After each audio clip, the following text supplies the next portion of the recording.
اللهم صل وسلم وبارك على حبيبي وشفيعي محمد. ازيكم عاملين ايه؟ يا رب دايما تكونوا في احسن حال. مين اللي قالك ان الاكله الحلوه بالامكانيات؟ والله يا جماعه الاكله الحلوه لو ب20 جنيه هتكفي العيله. طريقه جديده ومختلفه لصينيه البطاطس بالفراخ بتتبيله كده رهيبه هتعجبك قوي. يلا بينا نشوف الطريقه، وقبل ما نبدا ما تنسوش الاشتراك في القناه ولايكات كتير منكم للفيديو. معايا هنا كده كميه من الاجنحه كيلو 2 اللي يعجبك والكميه اللي انت هتعمليها. بجيب كده الأجنحة بغسلها غسلة كويسة جدا، واتخلص كده من طرف الجناح. طرف الجناح دوت الحتة اللي بتبقى على الطرف خالص دي بيبقى فيها مركز الزفارة. اقطعيها كده بالسكينة وتخلصي منها على طول. بعد كده بقسم الجناح على نصين بالشكل ده.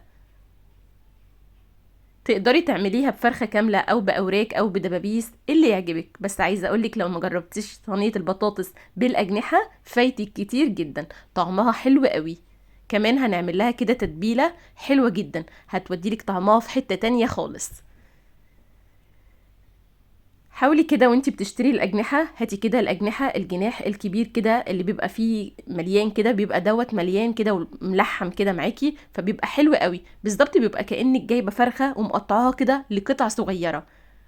زي ما انت شايفه ما شاء الله كده الاجنحه اللي معايا كبيره كده وحلوه قوي. بعد ما خلصتها كده وقطعتها كلها حطيتها كده في بوله كبيره، وهبدا كده اعمل لها محلول نقع. نزلت كده عليها بمعلقتين ملح كبار ومعلقتين دقيق كبار وعصير ليمونه كبيره. الدقيق هنا فايدته بيمتص الدم من الطيور، يعني مش بس في الاوراق او في الاجنحه، في الطيور كلها عامه. اعملي لها المحلول النقع ده هيشلك منها اي زفاره، هيمتصلك الدم منها، هيخلي لك الفرخه معاكي او حته الطيور اللي معاكي زي الفل. بسيبها بقى كده بقلبها واسيبها كده تقليبه كويسه، واسيبها حوالي نص ساعه على الاقل. بعد كده باخدها تحت الحنفيه واغسل كل قطعه غسله كويسه جدا زي ما انت شايفه بالشكل ده. ما شاء الله حته الفرخه معاكي بتبقى نظيفه زي الفل، زي ما انت شايفه كده لون اللحم بتاعها ابيض، مش في ما فيهاش دم وما فيهاش زفاره خالص، ريحتها زي الفل. غسلت كل قطعة كده بالشكل دوت، والمية بتاعتي نضيفة زي الفل زي ما انتوا شايفين. هصفيها تصفية كويسة جدا، وتعالوا كده نعمل لها تتبيلة خطيرة. في بولة فاضية كده هنزل بعلبة زبادي معلبة أو زبادي بلدي اللي موجود عندك. نزلت كمان عليها كده بمعلقة ملح كبيرة، معلقة بهارات فراخ كبيرة، معلقة بابريكا كبيرة، ونص معلقة فلفل أسود. معايا كمان فنجان صغير كده من الزيت أو ربع كوباية صغيرة من الزيت. وأقلب بقى الكلام ده كده تقليبة كويسة جدا. هنزل كمان كده عليها بمعلقة صلصة طماطم الجاهزة. لو ما عندكيش تقدري تبشري طماطمتين كده كبار يكونوا حمر هيدوكي نفس النتيجة. قلبت بقى كده التتبيلة تقليبة كويسة جدا، ودوبت كده البهارات كويس جدا مع الزبادي. هبدأ اقسمها على نصين بالشكل ده، نص هتبل فيه الفراخ او الاجنحة اللي موجودة معايا، والنص التاني هتبل بيه الخضار. هحط بقى كده كمية الفراخ في البولة في التتبيلة بالشكل ده. تقدري تعملي لو انت مش حابة تضيفي معاها اي خضار، تقدري ترصيها كده، ترصي الفراخ بتاعتك في صينية زي ما هي بالشكل دوت، وتضيفي لها كده حوالي نص كوباية مية وتدخليها على الفرن. هتطلع معاكي مشوية وزي الفل. لكن انا بصراحة كنت حابة ان انا اعملها كده وجبة كاملة متكاملة، يعني بروتين وخضار، هتبقى حلوة قوي. قلبت بقى كده الفراخ تقليبه كويسه جدا في التتبيله، هسيبها على الاقل نص ساعه على ما اجهز معايا كده الصينيه والخضار اللي انا هحطه تحتيها. طبعا تقدري تعمليها من قبليها بيوم، تقدري تعمليها بالليل وتحطيها في التلاجة. كل ما الطيور عامه او اي حاجه انت هتشويها او هتتبليها تحطيها في تتبيله، كل ما بتقعد وقت طويل في التتبيله كل ما الطعم بتاعها بيكون احلى. معايا كده بقى بطاطسيتين كبار قطعتهم بالشكل ده، يعني طرنشات كده سميكة شوية مش رقيقة. كمان معايا فلفل اخضر وجزر وطماطم قطعتهم بنفس الطريقة كده شرايح. تقدري تحطي فلفل الوان، فلفل سبايسي، تقدري تحطي الخضار اللي يعجبك. في بولة كده كبيرة حطيت الخضار كله وهقلبه تقليبة كويسة جدا، وهنزل كده عليه بنص كمية التتبيلة اللي كنا شايلينها على جنب، علشان كله كده يكون شارب من التتبيلة وكله كده يكون طعمه حلو قوي. هقلب بقى كده الخضار تقليبه كويسه جدا، واجهز كده معايا صينيه تكون كبيره شويه. شايفه ما شاء الله كده. عايزه اقول لك ان ريحه الخضار بالتتبيله اللي ضفناها عليه دي ريحتها حلوه قوي. معايا بقى كده صينيه هبدا ارص كده الطبقه الاولانيه طماطم كده، شرايح الطماطم والبصل والجزر والفلفل بالشكل ده.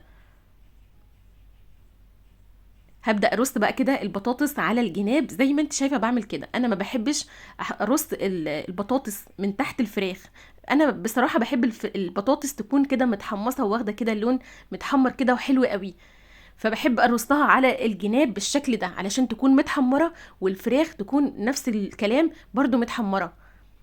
هنا بصراحة كانت الصينية معايا صغيرة، لقيتها كده ان الفراخ مش هتكون واخدة راحتها كده، وانا بحب الفراخ تكون مرصوصة جنب بعضيها مش فوق بعضيها. فحطيتها رصيتها كده تاني نفس الخطوات اللي شفتوني برص بيها، رصيتها كده تاني بس في صينية كبيرة عشان كل حاجة تكون مفرودة كويس، فكل حاجة تتحمر كويس وكلها تاخد لون واحد، ما تكونش حتة كده واخدة لون والجنب التاني مش واخد لون. لا انا ما بحبش كده، انا بحب الفراخ بتاعتي والبطاطس يكونوا مشويين كده حلوين قوي.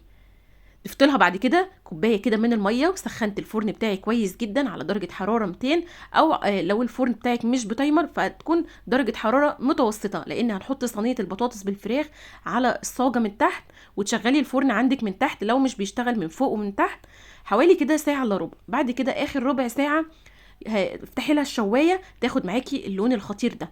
لكن لو الفرن بيشتغل عندك فوق وتحت فهيبقى زي الفل. هتحطيها كده على الشبكه في الرف اللي في النص وتشغلي لها كده الفرن عندك من فوق وتحت لمده ساعه، هتخرج معاكي بالجمال والحلاوه اللي انت شايفاها قدامك دي، كلها كده مشويه وحلوه قوي. تعالوا كمان نشوف مع بعض كده السوا بتاع الفراخ عامل ازاي. عايزه اقولك ان ريحتها كانت قلب البيت، ريحتها بجد ريحتها حلوه جدا وطعمها احلى واحلى. شايفه كده ما شاء الله السوا بتاعها عامل ازاي، الفراخ دايبه كده العظم بيطلع لوحده من الفراخ من غير ما تغلفي الصينيه بورق فويل ولا اي حاجه، زي ما قلتلك على طريقه التسويه دي.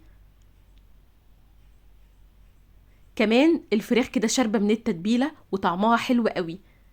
طريقه كده جديده ومختلفه، جربيها وان شاء الله هتعجبك قوي.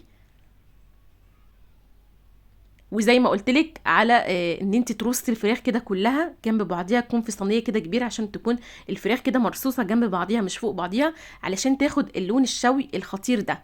شويه الصوص بقى اللي في الصينيه دول جنب طبق رز كده، ما اقدرش اقولك على الاكله دي. بصي الاكله دي بتنزل، مش بتنزل في معدتي، الاكله دي بتنزل في قلبي. كلنا كده لازم يوم او يومين على الاقل في الاسبوع نعمل صينيه البطاطس بالفراخ. فجربي طريقتي في صينيه البطاطس بالفراخ دي وكمان بالاجنحه، هتعجبك قوي. جنب طبق رز كده بقى بشعريه او رز ابيض، ما اقدرش اقولك بصي على الاكله دي. طبعا لو مستعجله هتطبقي كده الاكله دي في 10 دقايق، مش هتاخد في ايدك وقت خالص. اتمنى يكون الفيديو عجبكم، وما تنسوش تشجعوني بلايكات كتير من حضراتكم، واشوفكم ان شاء الله على خير الفيديو الجاي، وبألف هنا وشفا مقدما.